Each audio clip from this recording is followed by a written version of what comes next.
तो MP board के class 10th के सभी विद्यार्थी, आप जिस घड़ी का बेसब्री से इंतजार कर रहे थे, जी हाँ, आपके जो हिंदी का, ठीक है, 4 जनवरी का एकदम रियल पेपर, देखिए 100% गारंटी के साथ यहाँ पेपर मैं आपको दे रहा हूँ। हर बार देखिए गणित में जैसा बताया था वैसा पेपर आया है, ठीक है। तो यहाँ पेपर भी आपका 100% आएगा, इसी तरह का पेपर आपको देखने को मिलेगा। पहले प्रश्न को हम पढ़ते बिना किसी देरी के।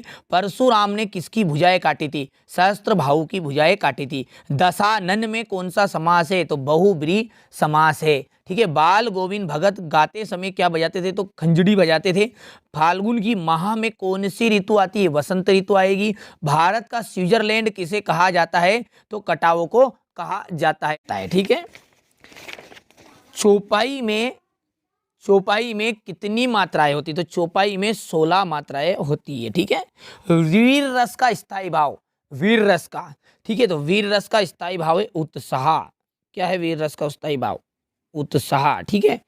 अज्ञे ने हिरोशिमा कविता किसमें बैठे बैठे लिखी?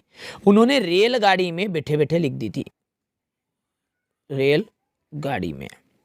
छंद कितने प्रकार के होते हैं? तो 2 प्रकार के छंद होते हैं। प्रयोगवादी कविता के जो प्रवर्तक है वो अज्ञे हैं। कौन है? अज्ञे।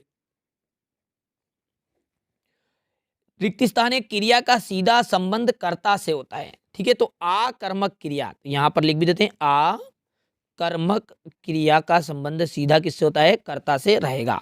सभ्यता जो है संस्कृति का परिणाम है। किसका? संस्कृति, ठीक है। देखिए फिर जो बच्चे अभी तक वीडियो को बीच में छोड़कर चले गए उनके लिए मैं एक बात नहीं बता पाया, ठीक है। यहाँ बात क्लियर मैं आपको कर दूं, एकदम रियल पेपर है। यही पेपर आपका एग्जाम हाल में देखने को मिलेगा। जैसा कि मैंने गणित का बताया था, हुबहू पेपर आया था, तो ये पेपर भी 100% आएगा, आप निश्चिंत रहिए। 2 तरह के मैं पेपर डाल रहा हूँ, दोनों में से एक तरह का पेपर आपके जिले में जरूर आ रहा है। देखिए अलग अलग जिलों में अलग अलग तरह के पेपर आ रहे हैं, ये बात सीधी सी बात सही है, पर लेकिन जो एमपी बोर्ड में वो 2 प्रकार के सेटों से मिलकर ही आपका पेपर चल रहा है। नवाब साहब ने, देखिए नवाब साहब ने 2 खीरे खरीदे, पहला हो गया। मैया, तो मैया जो है कड़वा तेल लगाती थी, ठीक है, तो यहां पर दूसरा हो जाएगा। योग का संदेश उद्धव ने गोपियों को दिया था, ठीक है। परिणाम वाचक क्रिया विश्लेषण, ठीक है, क्रिया के परिणाम का जो बोध होता है। श्रृंगार रस का स्थायी भाव होता है रति, ठीक है, यहां पर हो जाएगा ये 5वां। और छठा है नेताजी की प्रतिमा, ठीक है, तो कस्बे के चौराहे पर थी, ठीक है, यहाँ पर कस्बे के चौराहे पर, तो ये आपका छठा हो गया, ठीक है भैया। बाल गोविंद भगत क्या काम करते थे? यह है एक वाक्य में उत्तर। बाल गोविंद जो भगत है वो खेती बाड़ी का काम करते थे, तो खेती बाड़ी। गंतोक का अर्थ क्या है? गंतोक का अर्थ क्या है? पहाड़, ठीक है। शिव का धनुष किसने तोड़ा था? तो आप सब जानते हैं श्री राम ने ये शिव का धनुष तोड़ा था। राम क्या कर रहा है किस प्रकार का वाक्य है? देखिए यहां पर क्या कर रहा है, तो यहां पर उससे प्रश्न पूछ रहे हैं, तो ये हो गया आपका प्रश्नवाचक, ठीक है। एक महत्वपूर्ण सूचना आपके लिए 10th क्लास के लिए, देखिए यहाँ जो चैनल है, यहाँ चैनल विशेष करके 10th क्लास के लिए और 12th क्लास के लिए ही है। इस चैनल पर आपको जैसे अर्धवार्षिक परीक्षा खत्म होगी, आपको वार्षिक परीक्षा के पूरे नोट्स उपलब्ध कराए जाएंगे। देखिए इंपॉर्टेंट मॉडल पेपर जो इंपॉर्टेंट है एमपी बोर्ड के, वो, ठीक है, पिछले साल के जो भी 19, 20, 21, ठीक है, 22 तक के जो पेपर हुए उन सभी का सॉल्यूशन उपलब्ध कराया जाएगा और खास मोस्ट इंपोर्टेंट क्वेश्चनों की पूरी तैयारी कराई जाएगी, क्योंकि हमारा उद्देश्य यही है कि जो हमारे साथ बच्चे जुड़े हुए हैं उन्हें वास्तविक वार्षिक परीक्षा में अच्छे अंक प्राप्त हो, ठीक है। इसकी पूरी गारंटी रहेगी आपकी कि जिस तरह आप आज पेपर अर्धवार्षिक पेपर ढूंढ रहे हैं, इस तरह से आपको वार्षिक परीक्षा में पेपर ढूंढने की कोई आवश्यकता नहीं होगी, ये मेरा पक्का वादा है आपसे, ठीक है। तो चैनल आप सब्सक्राइब करके रख लीजिएगा यदि आप वास्तव में अच्छे अंक प्राप्त करना चाहते हैं, तो ठीक है। किस छंद में 24 मात्राएं होती है? तो वो होता है 24 मात्रा वाला छंद कहलाता है दोहा छंद, ठीक है। कौन सा छंद है? दोहा। जिन शब्दों से करने या होने का बोध होता है वे शब्द कहलाते हैं। जिन शब्दों से होने या तो करने का बोध होता है वो कहलाते हैं क्रिया। क्या कहलाते भैया? क्रिया, ठीक है। चलिए अगला देखते हैं, क्वेश्चन नंबर 5। देखिए सत्य सत्य है, जिस क्रिया का प्रभाव कर्म पर पड़ता है वो साकर्मक क्रिया होती है, तो बिल्कुल एकदम राइट बात है, सत्य है। मैं क्यों लिखता हूं अज्ञे जी की रचनाएं? ठीक है, ये भी सत्य है। जयशंकर प्रसाद ने मधुर स्वप्न देखे थे और वो पूरे हो गए थे।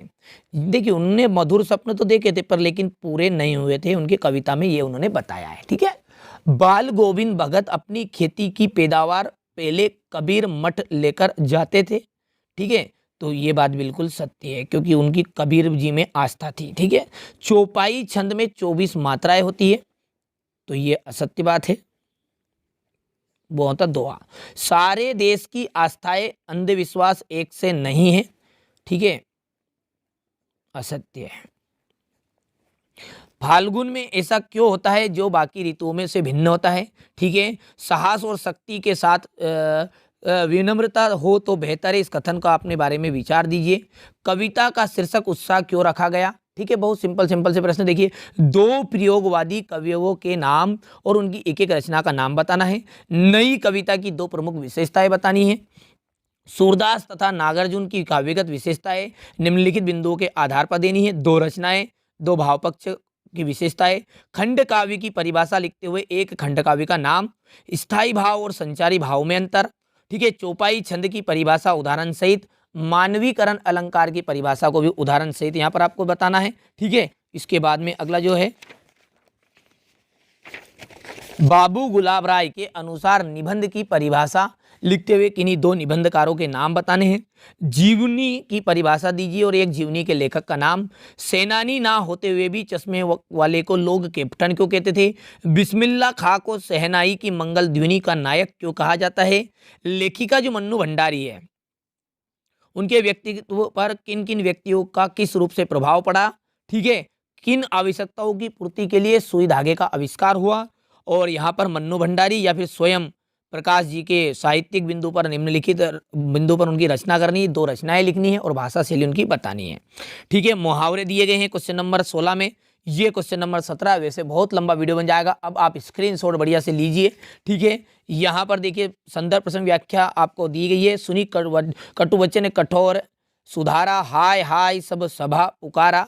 ठीक है, यहाँ पर इसके बाद में यहाँ पर क्वेश्चन नंबर 19 में भी आपका संदर्भ प्रसंग व्याख्या है। स्क्रीनशॉट लीजिए। देखिए, हमारे चैनल का मुख्य उद्देश्य यही है। पहले तो एक बात क्लियर कर दूं आपको कि ये चैनल मेरा नहीं है, आप सबका ही चैनल है। ठीक है, और कोई भी अपने चैनल पर गलत जानकारी नहीं देता है। यदि आप अपनेपन के भाव से इस चैनल के साथ जुड़ेंगे तो आपको वास्तविकता का ज्ञान होगा। ऊपर ऊपर देखकर कभी भी मत जाइए। ठीक है, किसी भी व्यक्ति के साथ आप थोड़ा समय बिताएंगे तब जाकर उसके बारे में पता चलेगा। तो फर्जी जानकारी हम नहीं देते हैं। जिन बच्चों के मन में भावनाएं हैं, बार बार मैं कह रहा हूँ कि यह चैनल सिर्फ आपका है और आपके लिए ही हम दिन रात मेहनत कर रहे हैं। ठीक है, अपने प्राचार्य को शुल्क मुक्ति के लिए आवेदन पत्र लिखना है, क्वेश्चन नंबर 22 है। और अंतिम जो है वो क्वेश्चन नंबर 23 है।